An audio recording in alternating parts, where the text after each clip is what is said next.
Muda ni zawadi miongoni mwa rasilimali tulizonazo wanadamu ambazo Mungu ametujalia sisi wanadamu kwa usawa. Nikiwa namaanisha kwamba kama siku ina masaa 24, basi kila mwanadamu anapoamka asubuhi anakuwa na masaa 24. Hata hivyo, sio watu wote kwenye eneo hili la muda kwamba wanajua kutumia vizuri muda wao ili waweze kuwa na matokeo chanya kwenye maisha yao. Kuna jumla ya makundi matatu ya watu kwenye eneo la muda. Kundi la kwanza ni watu wanaopoteza muda. Hawa ni watu ambao muda hupita pasipo wao kufanya chochote. Muda unapita pasipo wao kufanya chochote. Na kundi la pili la watu ni watu wanaotumia muda. Hawa watu ambao wanatumia muda wao wenyewe, kila muda hujikuta wakiwa wanafanya kitu fulani. Yaani muda haupiti wakiwa hawafanyi kitu.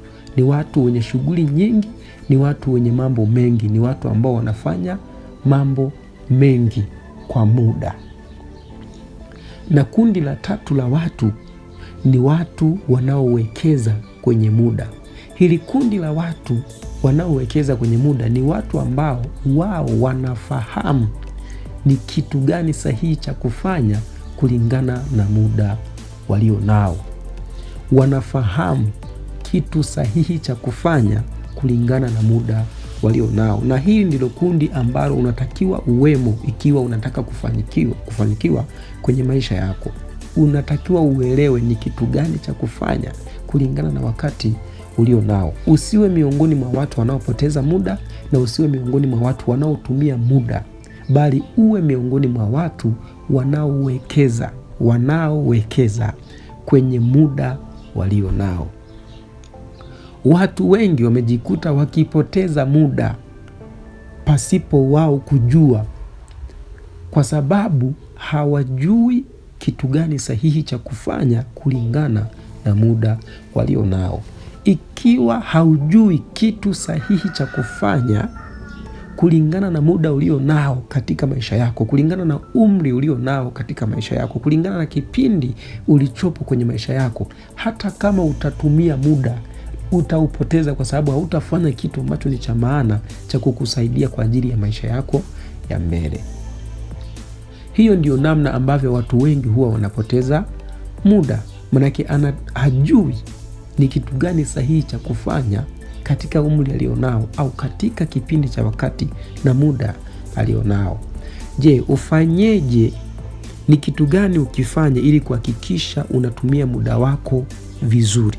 Kitu cha kwanza, hakikisha kwanza unajua kwenye maisha yako unatafuta nini. Labda kama ni ndoto, kama ni kusudi, kama ni malengo, ujue unatafuta nini kwenye maisha yako. Jambo la pili, kwenye jambo hilo la kwanza, ukishajua unatafuta nini, anza hatua ndogo ndogo za kufanya kuelekea kile unachokihitaji kwenye maisha yako.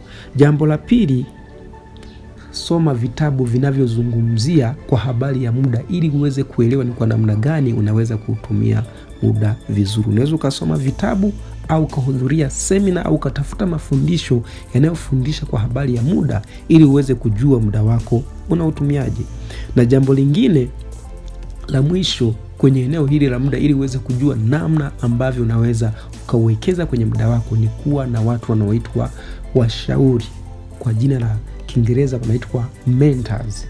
Ni watu ambao wanaweza kukusaidia kuelewa kitu sahihi cha kufanya kulingana na wakati ulionao. Hawa ni watu waliokutangulia mbele kulingana na kule unakotaka kwenda. Hawa ni watu ambao wamekutangulia kiumri, wamekutangulia kimaarifa, wamekutangulia kimafanikio. Wanayo mambo ambayo wanaweza wakakueleza, wakakusaidia ni kitu gani ambacho unatakiwa ukifanye kulingana na umri ulionao, kulingana na rasilimali ulizonazo, kulingana na elimu ulionayo, kulingana na vitu ulivyo navyo, kulingana na maisha ulionayo, ni kitu gani ambacho ni sahihi unatakiwa ukifanye ili uweze kuwa na kesho iliyo bora na kesho yenye uhakika. Usikubali kuendelea kupoteza muda. Usikubali kuendelea kutumia muda wako ovyo, bali jifunze na uanze kuwekeza kwenye muda.